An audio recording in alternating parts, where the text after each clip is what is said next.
Cool. So great to see everybody. We will continue with where we left things off last time. So last time we were working with the sheet of direct proof with sets. So before we get started, are there any questions about material that you looked at for the quiz or anything else? Yeah, so just by my inspection, quizzes went really well. So I don't think there was anything that we need to clear up about that. Good, so we'll talk about power sets and do some proofs with power sets at the end of class today. Okay, so just to remind you, last time we were mostly dealing with proofs of showing that A is a subset of B. So things like this. And those proofs generally started out with, let's assume we have an element in set A. Let's show that that element therefore is going to be in set B. And if every element in set A is in set B, that means A is a subset of B. So that was the general idea behind those proofs. And so today we'll take a look at how we can prove whether two sets are equal to each other. But we didn't get to this one last time. So we did these others. You were working on groups on these other ones, but we didn't have time to talk about this one. And again, you know, how these proofs work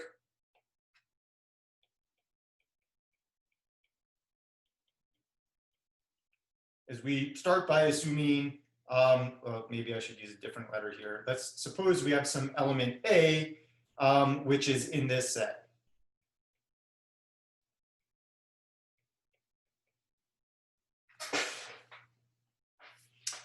And so again, what this notation means is that 8 is a divisor of x.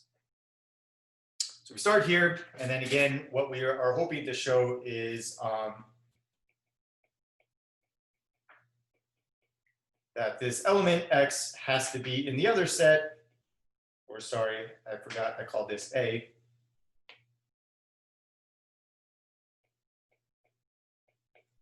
Which is the set of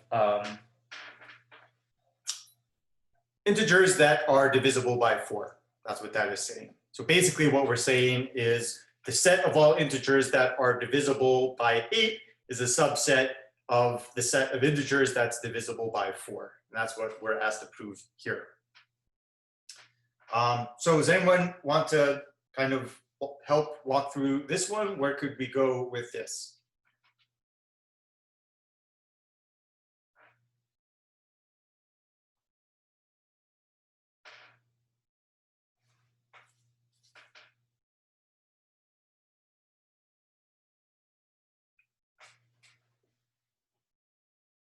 So like proof writing is something active. So I think I could sit here and write out 20 proofs really quickly. I don't think that's the right way to learn how to write proofs. You really need to think about it and think about what somebody else is thinking and whether that makes sense. So I think if I say how to do this, you might think that I'm telling you the right thing. You might not have as much faith in your classmates, and that's fine. So does anybody want to say where we would go next? What does it mean that A is divisible by 8? That means we can rewrite A as 8x. Yeah, so then we have this number A, this integer A is equal to 8. Rather than use x, since I used it in the set notation, I'll just say C, right? For some integers, C. And then I would actually just start writing the set that 8x is the element of the naturals or the integers such that, you know, from -16 to +16. I mean, there's nothing wrong with actually showing the set, is there? So this set would have like an infinite number of things, right? So this would look like 8, 16, it would be all the numbers that 8 divides. Right. I mean, obviously we wouldn't show, but we would show the pattern. I would say you could certainly write out the pattern and look at the pattern in the first set, compare it to the pattern in the second set. That might give you a hint about how to prove this in general, but remember, we want to prove that every single element in A or in the first set is in the second set. And so when we have an infinite number of elements in the sets, we really can't do it element by element. So we want to have a more general proof that says no matter what element I pick from this set, it's going to have to be in the other set. So I think what I would do is show that 8C is equal to 2 times 4, or 4 times 2C. Okay, yeah, so if A is equal to 8C, then we've got A is equal to 4 times 2 times C, right? Just breaking that 8 into 4 times 2, which means I now have A written as 4 times 2C. Okay, and where do you want to go with that then, Brandon?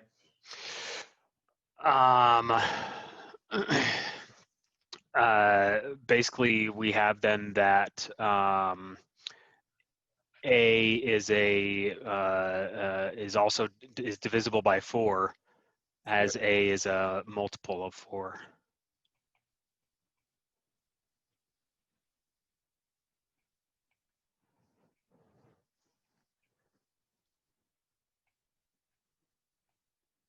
Yep, so that by definition shows that A is divisible by 4.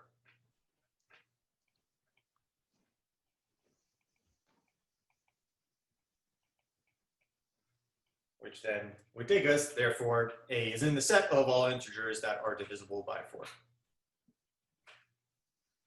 And then if you like, you can kind of just summarize this by saying, well, since A in the set of things, I'm going to just truncate this a little bit, the set of all things that are divisible by 8 implies that A would have to be in the set of all things that are divisible by 4.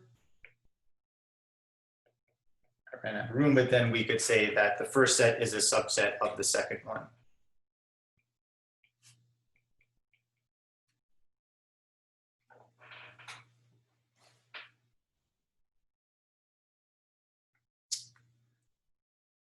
Okay, any questions?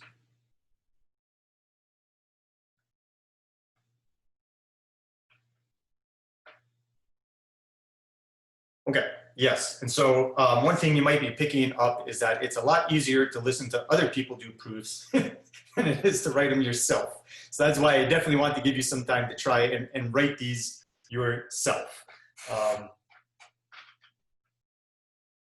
Okay, so then let's think about how we can do some proofs to show that two sets are equal to each other. And the way that we do this is we have to prove both directions of a subset relationship. So I want to prove that A sits inside of B, B sits inside of A, therefore they have to be equal, right? So the first thing over here is telling us every element in A is in B.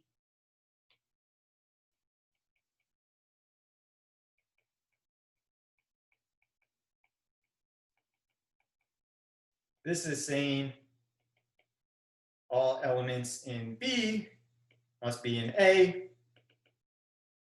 so therefore they're equal. So both of those things together mean that those sets contain the exact same elements, so they're equal to each other.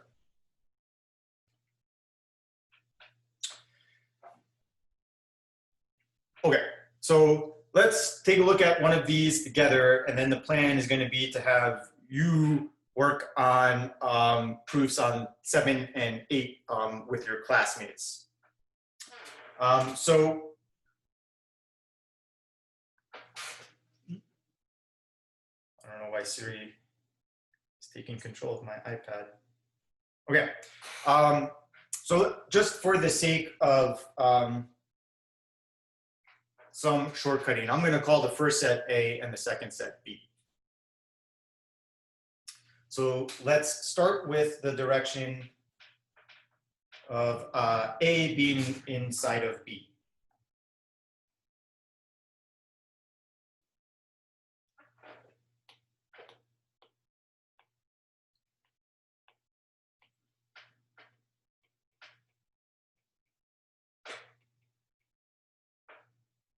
For some reason, sorry, my iPad keeps acting up today. I don't know how that got there. Okay, so let's start with this proof. So this is going to say, okay, let's start with an element in set A.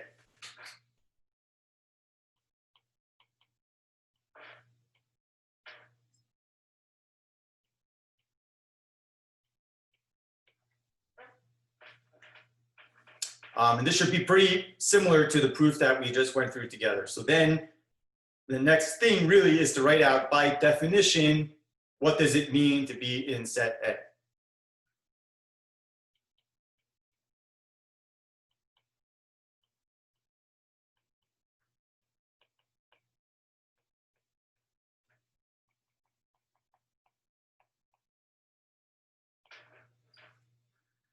And then let's kind of keep in mind with where are we trying to go? We're trying to show that this therefore could be written as 2k plus 3.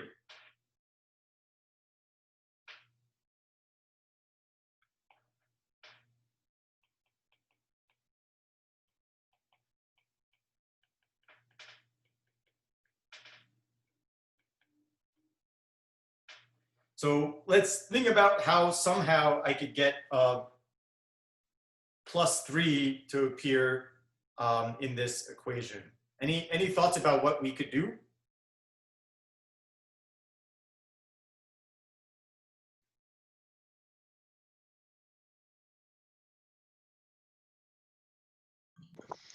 Multiply by 12. No, just kidding. So let's kind of think about, I would like this to look like A is equal to 2k plus 3.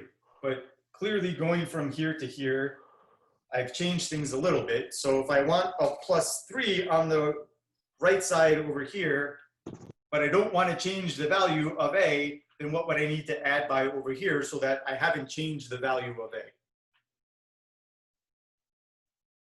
What would make this thing the same as what we started with over here? -2. Yeah, that's right. So we can put a -2 in over here, and that isn't making A any different. It's just expressing it in a different form.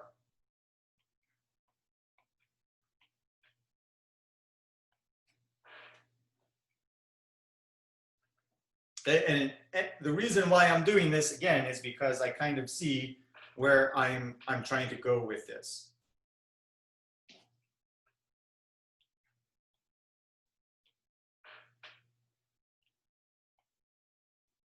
So here we haven't changed the value of A, right? That's the most important thing.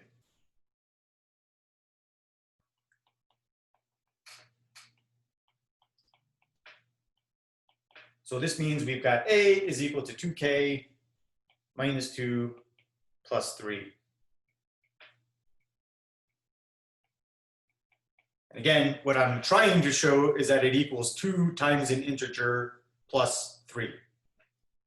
So what goes in the blank there to keep this equality preserved? K minus 1. Yep, that's right. And that does it, right? If k is an integer, k minus 1 is an integer.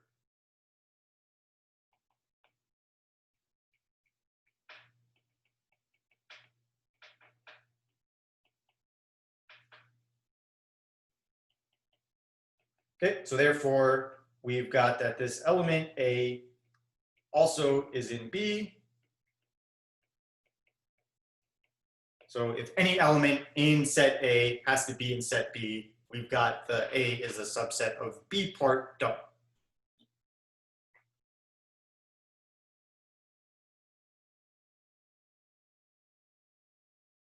Okay, any questions?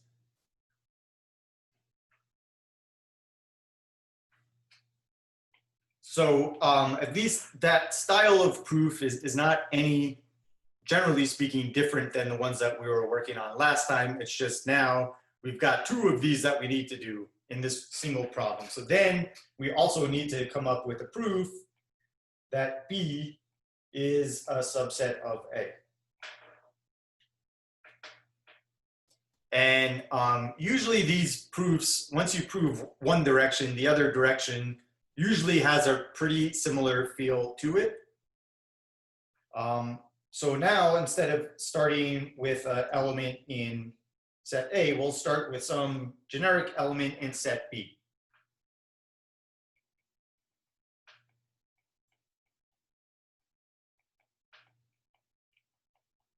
And so by definition of that set B, this means this number B can be written as 2k plus 3 for some integer k.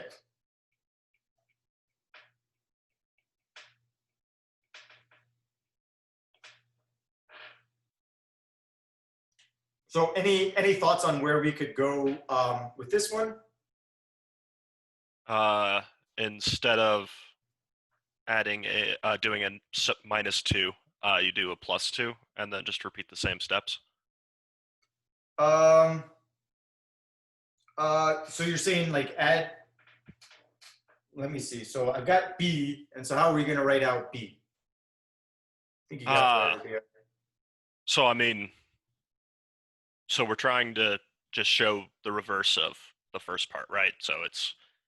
So what I'm thinking is instead of, so B is 2k plus 2 plus 1. That's right. So I can break that 3 up into a 2 and a 1. That's right. And now I can see really the whole goal here was to write this as like 2 times something plus 1. So we're kind of heading in that direction.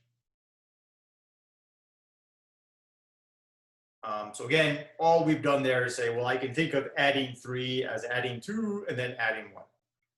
And this allows me to write this as 2 times, if I factor out a 2 from both of those terms, we would have k plus 1 in this case, right? So it makes sense that we get the same thing, we're just change the value of the integer by 1 to go from from one value to the other value.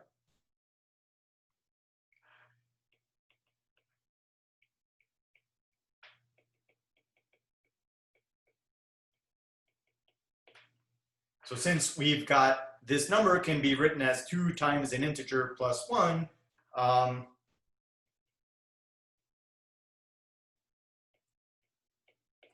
this tells us that B has to be in set A.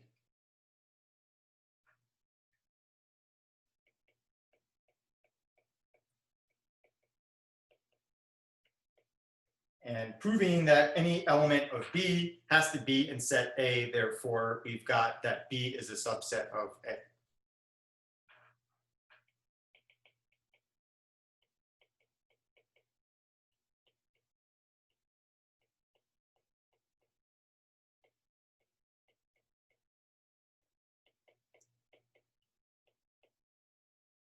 And therefore, once I prove both of those things, that gives us the set equality.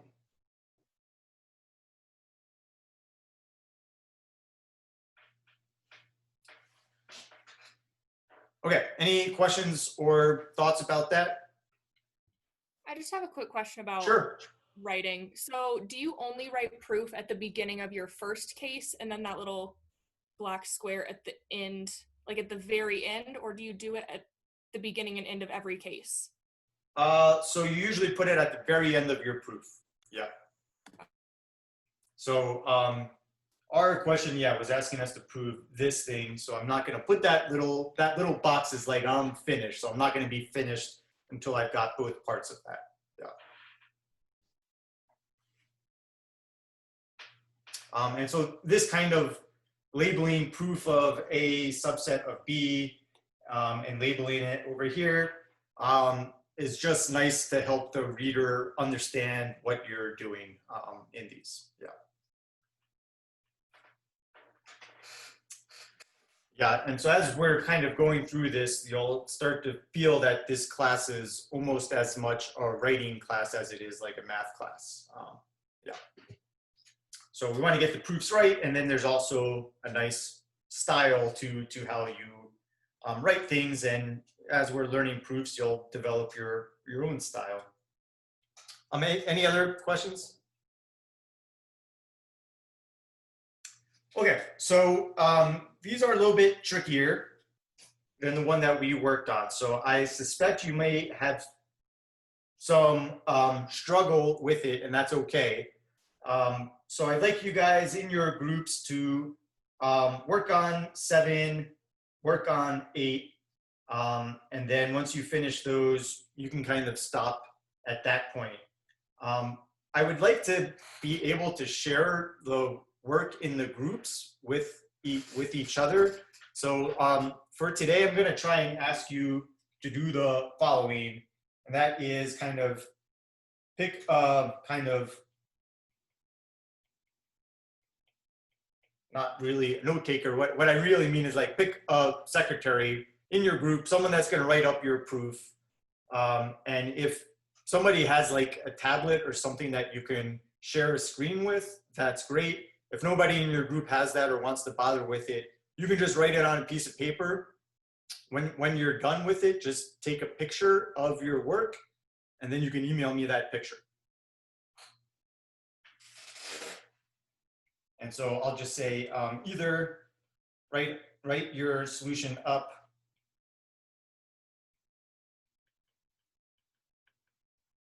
okay, or if you prefer, you can type it so we can share a screen.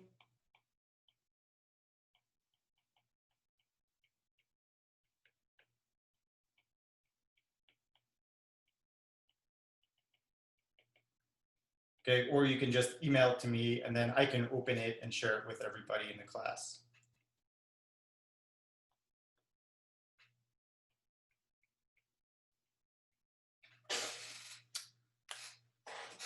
And if you need a hand with figuring that part out, you know, Nat and I will be circulating through, so we can help you with that. I don't want that to be the issue, but I think you guys will figure that out.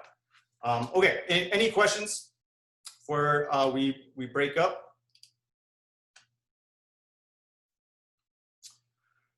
Okay, so we'll have just about every room will have about 4 people in it.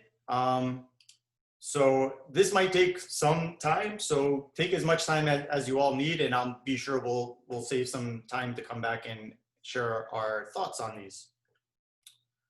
Okay, thanks everyone. And Nat, do you mind just hanging out for a sec? Whichever one you want. We did 7 for Okay. our room, which Let's do that one then. so that one was the one that said A union B or C is equal to A union C or A union B. The one we were working on. And so we started first with proving that A union B or C could go inside the other one. Let me just, sorry, this is the right statement, right, that we were trying to prove. I was making sure I got the, okay. So, all right, go ahead, Caden, you're back on. So the first thing we started by saying is writing like a formal definition for like what A and like B and C is. So we did that by doing, it's like in the squiggly brackets, we did like the X and then the colon, and then saying that X is inside of everything in A.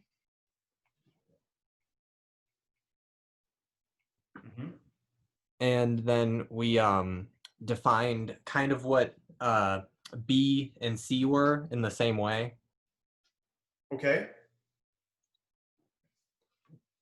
And so the way that we stated it was pretty much saying that it's the idea that it's everything of A combined with either everything of B or everything of C.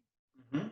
And using that, we distributed that everything of A, knowing that it using our and that it, so then we had that put us with, you had everything of A with everything of B or everything of A with everything of C.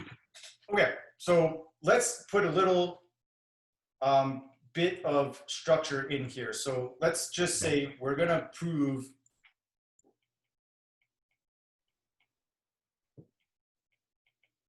it seems like we're first trying to show this, right? Since we need to show two things here. Yes. So let's say, okay, we want to show this. And so I just want to point out like some things that are going to be the same in all of these is we're going to start with, let's prove one side is a subset of the other. And then for each of those sides, this should start with, let's suppose we've got something in here.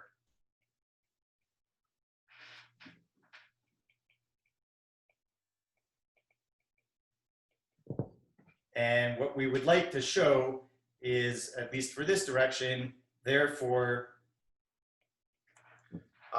x is going to have to be in the set on the right side of the equation. Yes. And I think what you were talking about is, okay, what does it mean that x is in A union B intersects C? And so what you were saying is this means that this element x is in A. And what else did you say? And so we said that it's in A, and it's in either B or C.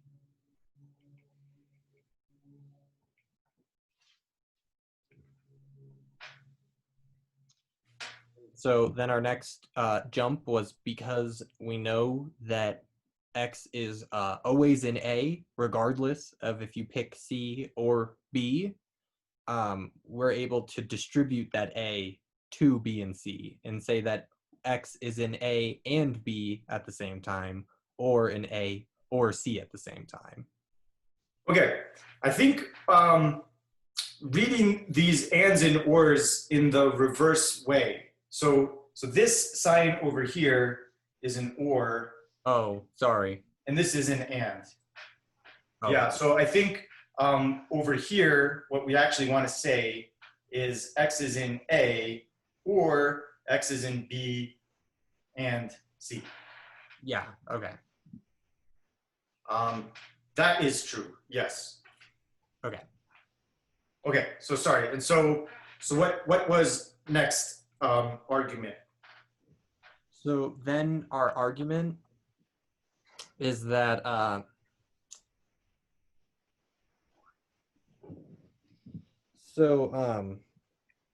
so the way we took it from here is saying that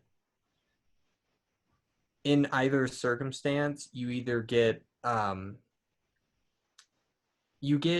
like you get B and C like together, right? No matter what.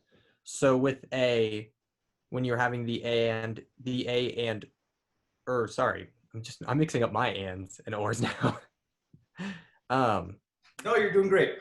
So our kind of next logical step was to have this saying that when you have B and C or A in its entirety, the way you can kind of like switch that is to the way that it's written in our other part of our equation, which is saying A or B and A or C. And the way that we kind of made that jump is by saying that in the circumstance, you either get A or both B and C. So the choice can be kind of split up in a way where you have A or B combined with A or C in the way that you either get both A's or you get B and C together. So we kind of like split A.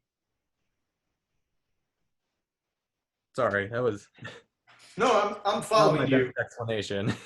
No, I'm following you. So so what comes next? So right, we want to just connect this to this down here. I think you've got the right ideas. I'm just trying to figure out how we can clearly write that out.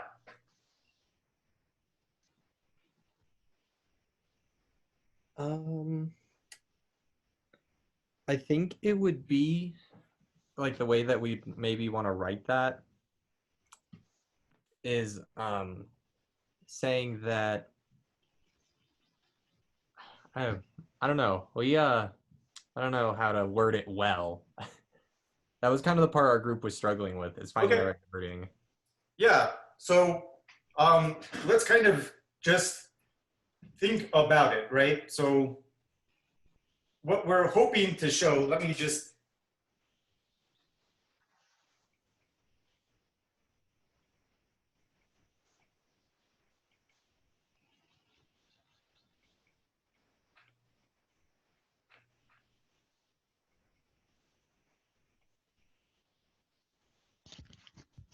So, right, what would help show that X is in this set is I would want to show that X is in A union B as well as X is in A union C. Both of those things need to be true. Then I'm going to be in intersection of those two things.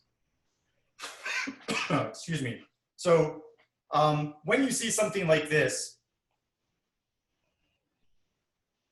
like the only way that X is in the set on the left is one thing that could happen is X is in A. A separate thing, another case would be that it's in B and C. So this might be a good situation to use the cases sort of way of organizing our proof, since the logic is going to be a little bit different depending on whether X is in A or whether X is in B and C. So when you get to a point like this where you see like, okay, there's two possibilities for this X. Let me think about each of those possibilities separately. Let's write this out as like case 1.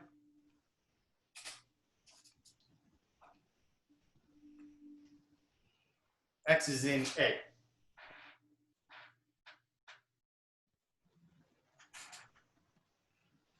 And then if X is in A, we know that X is in A union B, right? Because anything in A would be in the union of A and B. And we have that X is in A union C.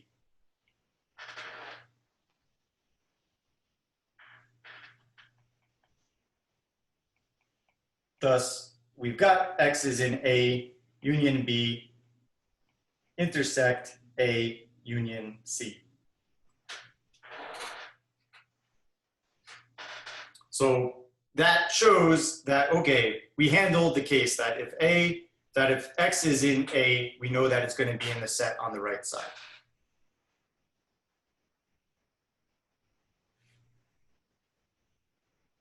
Does that make sense? Yeah. So that might be one way of breaking up that thought process. And then on the other one, you could say, okay, a second case is maybe X is not in A, but then it would have to be in B and it has to be in C.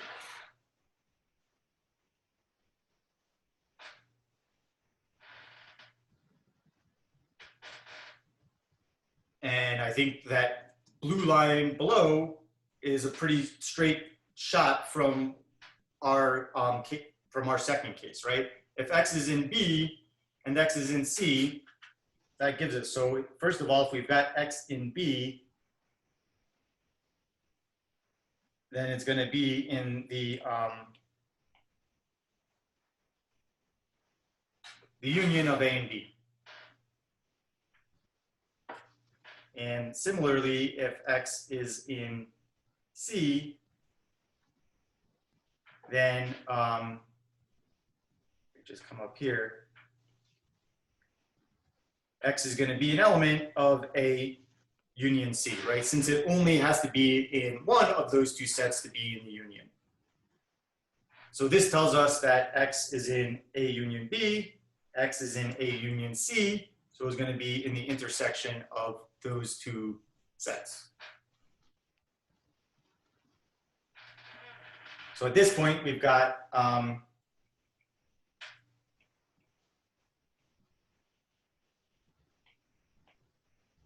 since we have shown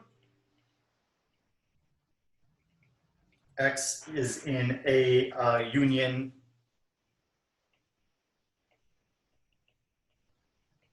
since we've shown that any element on the left side of that equation implies X is an element in the right side of that equation,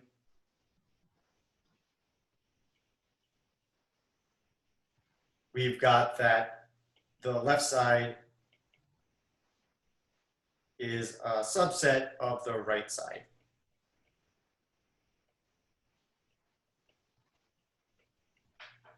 Whoops, that was not the right side.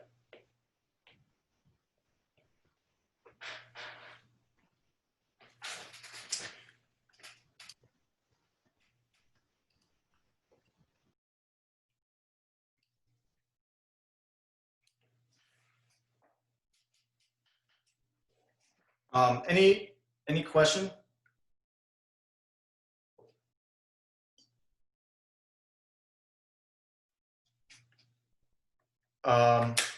And let me just kind of trying to see if I got anything about proving the reverse direction. Okay, so for anybody that didn't get the work to me, just ask that if you don't mind just sending me what you've done like after class for your group, that's fine. I'm not grading it. I just like to know what you guys are discussing in your groups when I'm only in one place at a time. So this is not the complete proof, right? This says left side is a subset of right side, and what's left to be shown is the reverse. So the reverse would be, we would like to show that this is a subset of A union B intersect C.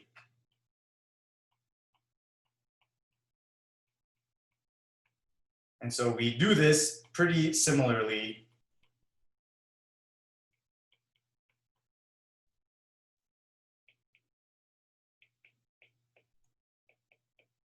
And again, what we're trying to show now is now we're going to suppose we start with an element from the right side of that original equation.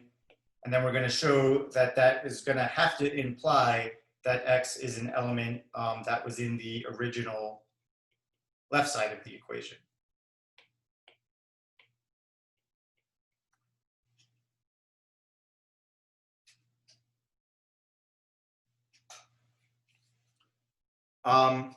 So any thoughts about how we might do this?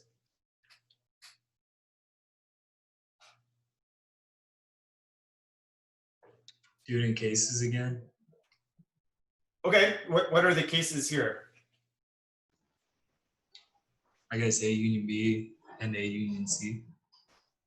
So in this case, it's not that X has to be in A union B or X has to be in A union C, right? X has to be in both of those things because we've got an intersection. So this might be a situation for cases, but I think the next step to do right here would just be write out what does it mean that it's in that set.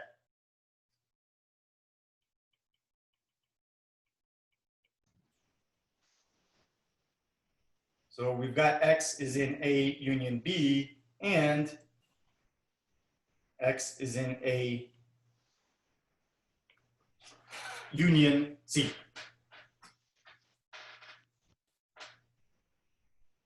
And so we're at a time, but this is what the remaining connection would be here. So I will put up a solution to question 8. I think that if you started thinking about that in your groups, that's great. We're not going to spend time in class on Wednesday on it, just so you guys are aware. So I'll put up a solution. I kind of expect you to think about it as you would if you were in a group. So try and work it out, and you can check your work with the solution. And if you do have questions about it, please email me over the week before we meet, since I don't think I'm going to talk about it in class, since we've got to move on to power sets next time. But definitely let me know if you have any questions. We don't have class on Monday, just remember that. We've got Labor Day on Monday, so your homework is not due Monday, it's due Tuesday evening. But if you have any questions, I'll be around on Monday. So I'm happy to meet with you. If you want some help on the homework, just let me know. Otherwise, if not, have a nice week and have a nice Labor Day weekend, and I will see everybody in 1 week, next Wednesday.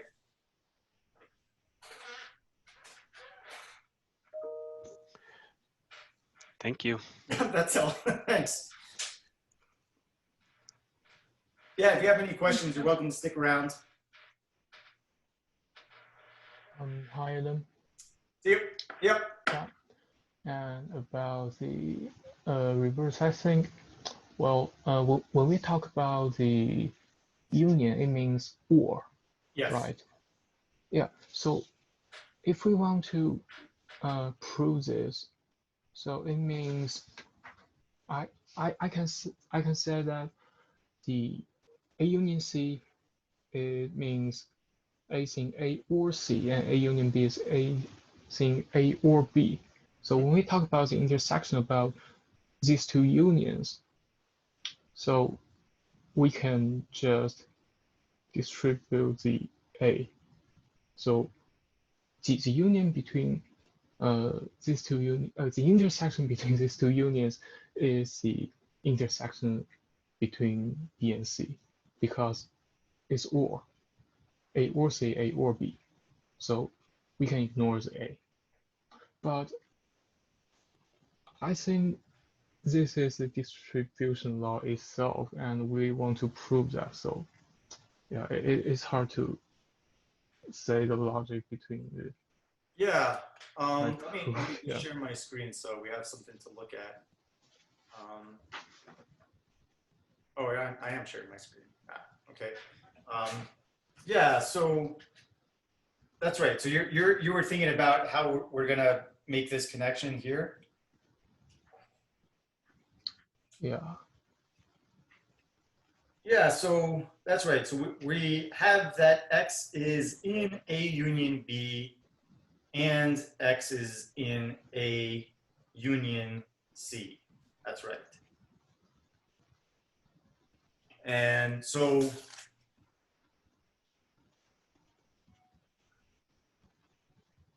what can you do here? Well, you could start to think about different cases again, right? So you can think about, maybe one way to think about it